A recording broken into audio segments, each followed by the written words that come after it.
face à face, suite et fin sur la mystique du serpent, enseignement et symbolique. Toujours dans le cadre de notre série Animaux totems, animaux sacrés. Cette série continuera, mais le face-à-face, lui, il va prendre fin. Face-à-face entre le docteur Renaud Boris Mbota et l'instructeur Francis Nganga, qui sont respectivement serviteurs d'Elohim et guides spirituels de l'ordre gnostique international. Bonjour. La mystique du serpent, nous en parlions dernièrement. Tous les symbolismes et les enseignements à tirer là-dessus, nous avons évoqué. Pour ce dernier tour dans ce face-à-face,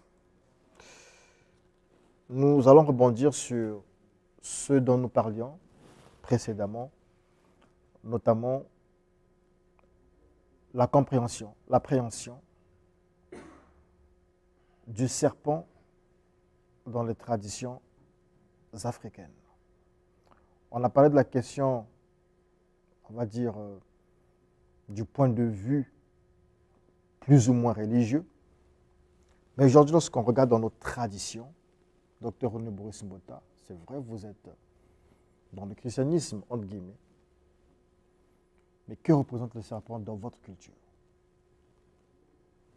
Bon, mais c'est une bonne question, mais je crois que, étant donné que je suis en alliance avec le Créateur, je n'irai pas ici, je m'afficherai en faux de parler du serpent dans notre culture. Donc vous n'avez pas de culture? J'avais une culture. Vous êtes sans culture aujourd'hui? Non. Aujourd'hui, je suis devenu un serviteur d'Elohim. Sans culture? En tant que serviteur d'Elohim, non. La culture aujourd'hui, la culture que j'ai aujourd'hui... La culture juive? Non, elle n'est pas juive, parce que la culture juive aussi a ses hauts et ses bas. Mais quelle est votre culture? Ma culture à moi est celle qui est éclairée par la parole du Créateur. D'accord. Parlez-nous donc de... Alors, donc, sur cette base-là, comme nous l'avons dit déjà plus d'une fois, le serpent, bon, parce que la question comme elle est posée dans les cadres africains, nous savons que le serpent a fasciné tous les peuples, hein, sur tous les continents. L'Afrique n'est pas restée en marge, et notamment, vous allez par exemple au Bénin, le serpent est même adoré, vous avez le vaudou haïtien, ainsi de suite. Alors, donc, le serpent occupe une place, même dans certaines mythologies, comme les esprits des eaux qu'on appelle les mamiwata. Ce sont des êtres femelles qui, quand elles sont dans l'eau, elles ont la queue du poisson, et lorsqu'elles sortent sur la terre ferme, elle a la partie postérieure qui est un serpent. Alors, donc, oui, le mamiwata se représente dans ces deux formes-là. Donc, le culte qui est dédié à ces esprits-là, ceux qui pratiquent ces rituels-là, le savent bien. Donc, le serpent, en tant qu'animal, peut aussi constituer un totem dans certaines traditions africaines et autres. Il est adoré, ainsi de suite. Mais en tant que serviteur d'Elohim, en tant qu'enfant d'Elohim, en tant qu'être créé à l'image et à la ressemblance du souverain maître, du créateur de l'univers, on ne peut pas se prosterner devant ce qui est créé inférieur à nous. Donc le serpent étant un être rampant, qui mange la poussière, qui marche sur son ventre, est une créature inférieure à l'homme, et par conséquent, on ne peut pas se prosterner devant le serpent, ni représenter le serpent comme étant un totem et une idole pour s'incliner devant soi, parce que l'homme qui se prosterne devant un animal descend plus bas qu'un animal, parce que se prosterner et s'adorer, c'est l'expression de la reconnaissance de l'infériorité, de l'incapacité. Merci beaucoup, mais nous avons aussi des informations qui nous viennent, une certaine réalité des serpents qui produisent, pour ne pas dire vomissent de l'argent, des serpents totems. Est-ce que c'est une réalité? Oui, c'est une réalité, mais toute réalité n'est pas une vérité. Parce que la réalité, ce qui est réel n'est pas forcément vrai. Parce que là, nous sommes dans le monde d'illusion, parce que c'est dans le monde de la magie, le monde de l'illusion. Il y a des serpents qui vomissent de l'argent, il y a des serpents qui procurent la chance et tout, mais c'est en contact, il y a un prix à payer. C'est en contact avec les génies maléfiques, les esprits mauvais.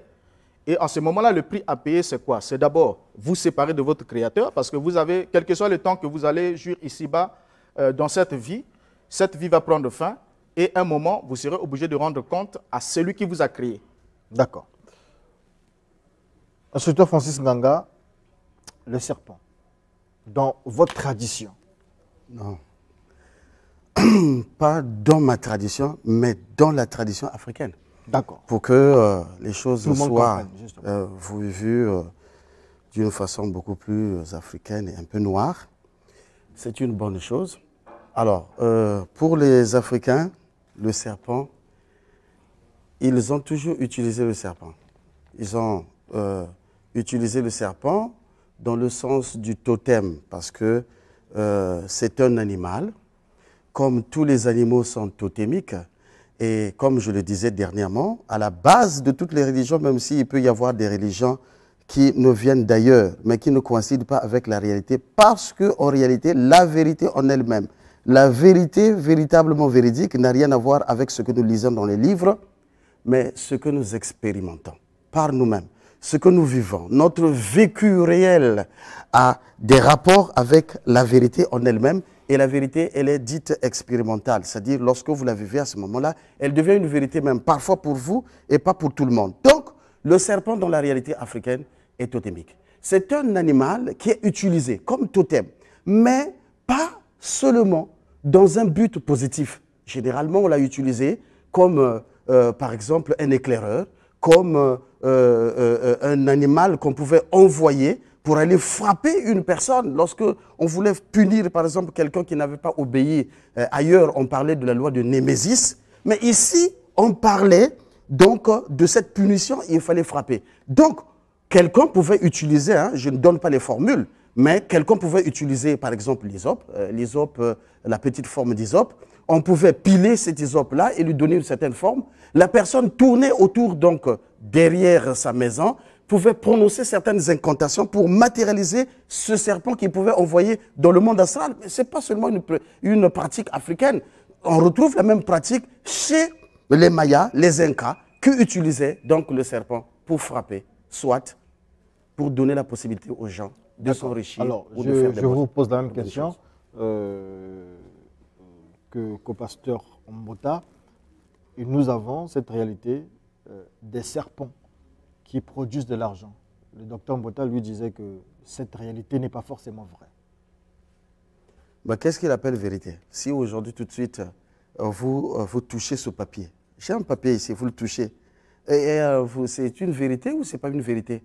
Je viens de dire que la vérité, c'est quelque chose d'expérimental. Ce que vous avez touché, que vous avez vu, que vous avez entendu de vos yeux, devient une vérité pour vous. Ce n'est pas une vérité pour M. Mbota, mais il y a des vérités qui sont là, qu'on ne peut pas nier. Si le papier, là, je dis que je suis en face d'un papier, ben, c'est la vérité. C'est comme l'aveugle de naissance, qui aujourd'hui, qui peut vous dire, par exemple, que, bon, je n'ai jamais vu le soleil parce qu'il est aveugle de naissance, mais, et pourtant, cela n'empêche pas que le soleil soit là.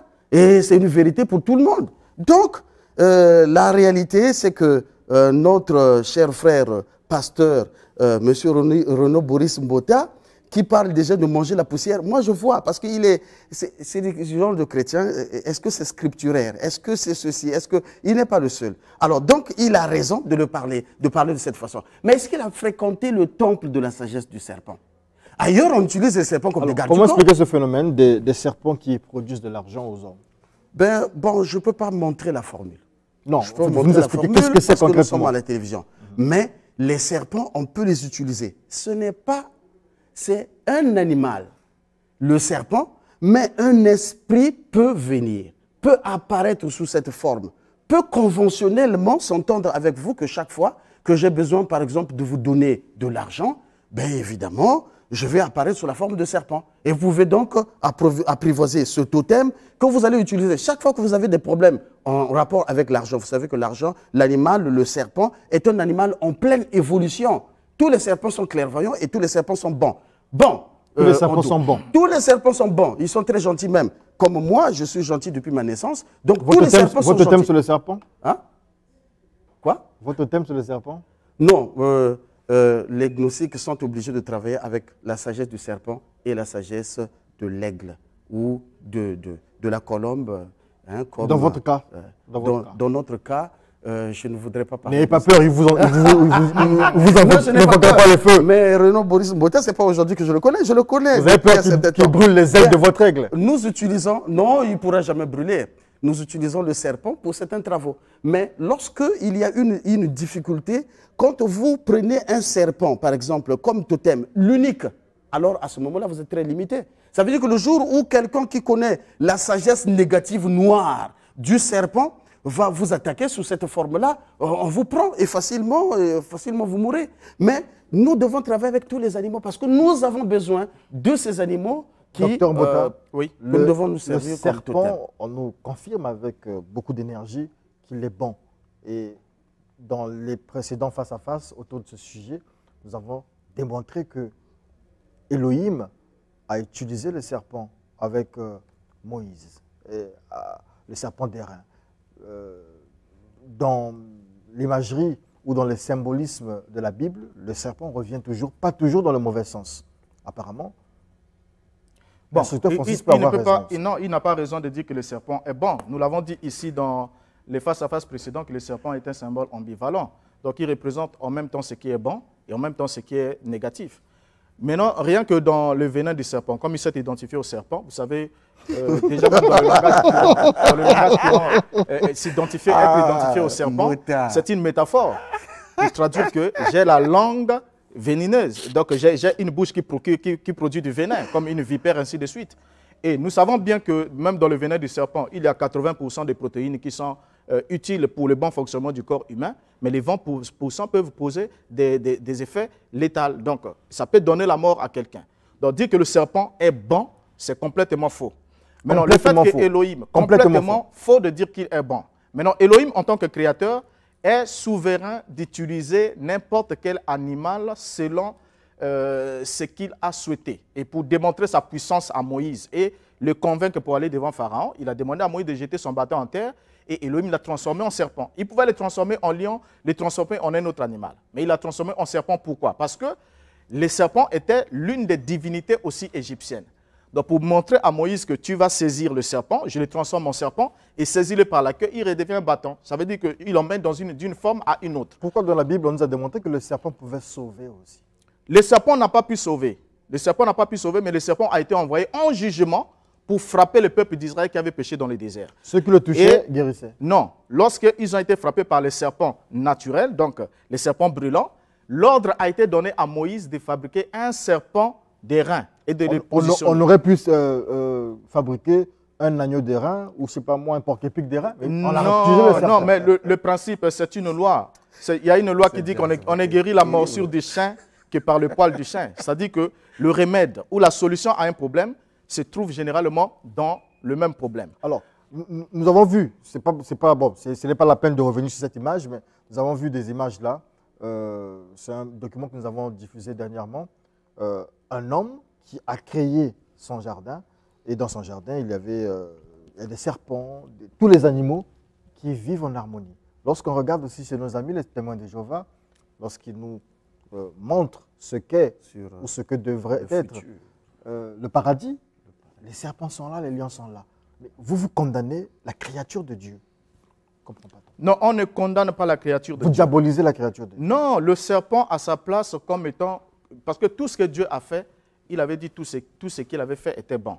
Donc en tant que produit divin, tout ce qu'il a fait était bon, n'est-ce pas? Mais c'est l'usage, notre approche. Parce que Dieu aussi utilise les animaux. Dans la Bible, nous voyons les animaux qui sont utilisés. Le lion. Voilà, il y a beaucoup de métaphores au niveau des animaux. Donc les aigles, les panthères, tout ça là, les lions, les agneaux et tout. Donc Dieu les utilise. Donc il nous permet aussi de les observer pour regarder leur comportement et puis établir une métaphore et un parallélisme avec notre comportement, notre relation. Donc lorsque Dieu regarde, il nous voit dans une certaine forme. Maintenant, nous nous approchons du serpent, on peut s'approcher du serpent, on peut s'approcher de tous les autres animaux, mais juste en gardant les limites strictes. Parce que le serpent est adoré par des cultes païens. Il n'y a pas de divinités païennes qui n'ont pas eu de culte de serpent.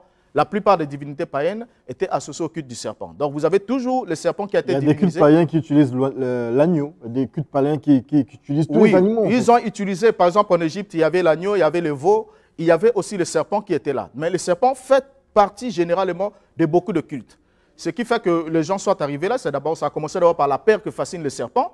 Le serpent a mordu, ils ont peur du serpent et de la peur a engendré la vénération. Donc, alors, la peur Jésus est-ce qu'il ne s'identifiait pas au lion lorsqu'il disait « Je suis le lion de la tribu de Juda ». Est-ce que ça n'a pas un esprit, un caractère totémique? Ça, c'est une métaphore. Ce n'est pas un caractère totémique de sorte qu'on puisse prendre un lion, qu'on représente un lion, puisque déjà, le premier commandement était strict en Israël, et le deuxième, on ne devait pas représenter quoi que ce soit pour offrir un culte devant ces derniers. Maintenant, dans le type, en tant que mission, dans la mission de la royauté, le lion étant défini depuis bien longtemps comme étant le roi de la jungle, et dans le titre de la royauté de sa chefferie, il s'identifie comme étant le lion à cause de la bravoure et de la force, parce que le lion est un animal très brave, qui ne recule pas devant les dangers, quelle que soit la taille de l'adversaire, le lion l'affronte. Alors, c'est vrai qu'aujourd'hui, vous avez changé de camp depuis un moment, mais lorsque vous étiez encore avec nos amis du message de la fin, vous aviez pour, on va dire entre guillemets totem, l'aigle. L'aigle était partout, vous avez prêché, l'aigle était là au-dessus de vous, derrière vous, représenté. Et oui. Là, en ce moment-là, ça représentait quoi? Oui, l'aigle, en ce moment-là, l'aigle représentait la clairvoyance, la capacité de s'élever très haut, la capacité de monter, de voyager vers le soleil, d'entrer dans le vent. Une posture totémique, en fait. Voilà, au fait, l'aigle, c'est le totem de William Branham. William Branham, si beaucoup ne le savent pas, c'était un Indien. Et donc, il avait son totem, c'était l'aigle. Vous voyez? Et il a emmené cet aigle-là, il l'a emmené et associé avec le spiritisme et la franc-maçonnerie, il a emporté l'aigle, le symbole de l'aigle, qui suit Branham partout. Et l'aigle est identifié comme étant le prophète à cause de sa clairvoyance. Alors, et tout. Si tous les grands hommes, oui. Branham, que vous avez quitté, Yehoshua, ou Yeshua, que vous adorez. Non, je l'adore. Bon, dont vous êtes le serviteur. Oui. Ok. Si ces gens-là se sont identifiés à un moment aux animaux, ça veut dire que les animaux ont un certain pouvoir sur nous, non? Non, pas un certain pouvoir. Ils ont, parce que tout ce qui existe est la représentation séquencée de la parole de Jéhovah. Maintenant, dans chaque animal, ainsi de suite, comme dit par exemple Salomon qui dit, toi qui es paresseux, observe la fourmi. Mais quand il demande d'observer la fourmi, il ne demande pas de les vénérer, mais de voir comment les fourmis s'organisent. Vous voyez? Donc, ce sont des métaphores, donc ça nous permet de regarder, d'observer la nature pour lire quel est le caractère appréciable que nous pouvons retirer de ces êtres-là, de ces créatures-là. Mais cela ne fait pas que nous puissions les utiliser comme totem et en plus les vénérer. D'accord. Francis Nganga, le serpent aujourd'hui, un peu comme tous les autres animaux, ils ont une place dans la spiritualité, dans la vie de l'homme. Ils ont un pouvoir, comme je disais, je posais la question au docteur Renaud Boris Bota. Bon, mon cher serviteur d'Elohim, je ne sais pas quand est-ce qu'il était devenu serviteur d'Elohim, parce que Elohim est dans le ciel. Il avait quand même son bon serviteur qui se présente à Télé Congo. C'est une bonne chose déjà. Ça, c'est bien. Alors, mon cher frère, ça dit qu'il faut qu'on fasse très attention parce qu'il y a des vérités qui nous rattrapent, qu'on le veuille ou non. Ces vérités nous rattrapent. J'aimerais dire ici à M. Mbota, il n'a jamais vu une Mami Wata. Donc, il n'a jamais fait un travail avec les Mami Wata pour retrouver les Mami Wata à queue de serpent seulement à l'air libre. Non, écoutez, ça ne devait pas sortir d'un pasteur. Écoutez, est-ce qu'un pasteur a déjà fait ce travail-là? Bon, s'il a déjà fait, donc lui aussi, il adore les Mami Wata. C'est une bonne chose déjà. Alors, c'est ça, je veux dire, donc finalement, Mbota, il est très bon parce qu'il danse sur les deux pieds. Ça, c'est une bonne chose. C'est très possible. Alors, il y a une chose, monsieur Mbota. Le serpent que vous condamnez, on n'a jamais dit ici que les gens sont le serpent. Non, le bien n'est jamais bien et le mal n'est jamais mal. Mais le problème, c'est quoi? C'est lorsque les gens n'ont pas conscience de savoir utiliser le bien pour le bien. Et quand ils n'ont pas conscience de savoir utiliser le mal pour le mal, alors à ce moment-là, un mal peut se transformer en un bien peut devenir un mal. D'ailleurs, la capacité d'observation d'un être humain, c'est déjà qu'il n'a pas toute sa conscience, il n'en a que 3% de conscience. Quand même, ça lui permet de faire certaines observations. Et au niveau de la maternelle de la spiritualité, hein, quand je parle de la maternelle de la spiritualité, je parle du petit pasteur d'assemblée de sommeil, je parle du petit prêtre de n'importe comment, je parle voilà, donc ceux-là, je parle donc sauf un évêque que j'ai rencontré couramment, donc récemment, le Monseigneur Bonze, voilà, de la communauté cardinale Émile Benda. Voilà quelqu'un qui fait du bon travail. Celui-là, je l'ai félicité. J'ai dit vraiment, Monseigneur, je vous félicite. Le reste, c'est encore la maternelle, la spiritualité. Il faut les laisser là-bas. Mais la maternelle, qu'est-ce qu'on peut prendre? C'est le lait. Alors, mon cher frère, cherchez une Mami Wata, appelez les Mami Wata et cherchez leur apparence. Moi, j'en ai, bon, je ne veux pas dire, ils ont des codes, ils ont ceci, et quand vous n'avez pas ces codes, vous ne le verrez pas. C'est pas peut-être qu'il y a des codes. Donc, non, il ne pourra pas les connaître. Qui me cite un code là, qui connaît, de Mami Wata. Qui me dise. Et quel royaume il appartient à quel royaume? Je vais vérifier, je vais vous dire, après, si c'est juste ou c'est faux. Parce que c'est clair. Alors, dans la tradition africaine, le serpent a un rôle. Oh là là. Il est même là où il y a la richesse, la beauté. Parce que le serpent a une capacité, c'est la mue. Le phénomène de la desquamation de la peau chez nous. La mue, il y a, ça c'est une vérité véritablement vérité, pour ne pas me répéter. Alors donc, on va de temps en temps travailler sur la beauté. Et puisqu'il y a eu quand même des traces qui sont restées, on dit cette personne qui ne vieillit pas qu'il a un boa qui le lèche à tout moment. Voilà, monsieur Diaz. Mais c'était trop court, hein, je vous condamne, monsieur Diaz. Oui, mais c'était la dernière partie. Il fallait simplement revenir là-dessus. Merci pour vos contributions. Docteur Renaud Boris Bota, oui. On aura peut-être besoin de vous dimanche prochain pour commenter le décès, la disparition de Barouti. Oui, il n'est pas le seul. Ils sont partis, une mort en série de près d'une douzaine de pasteurs du message de Branham. Oui, message de Branham, mais aussi l'épouse du pasteur Marcelo. Ah, ça aussi, c'est un problème. Vous avez des choses à dire? Oui, il y a beaucoup de choses à dire. Donc, rendez-vous dimanche prochain. Merci à Francis Ganga. Mais nous vous aurons certainement sur le plateau art et âme des animaux totems, animaux sacrés. Merci beaucoup, je serai là. Merci. On se retrouve à une prochaine occasion. Donc, retenez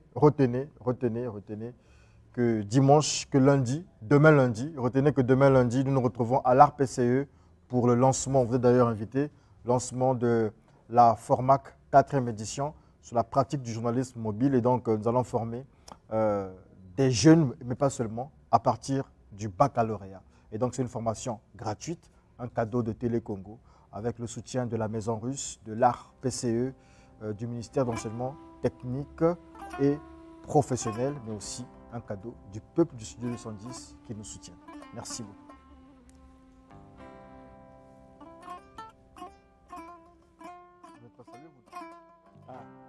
Qui est le serpent ici? C'est le serpent. Non, il s'est déjà désigné comme étant le serpent. Oh.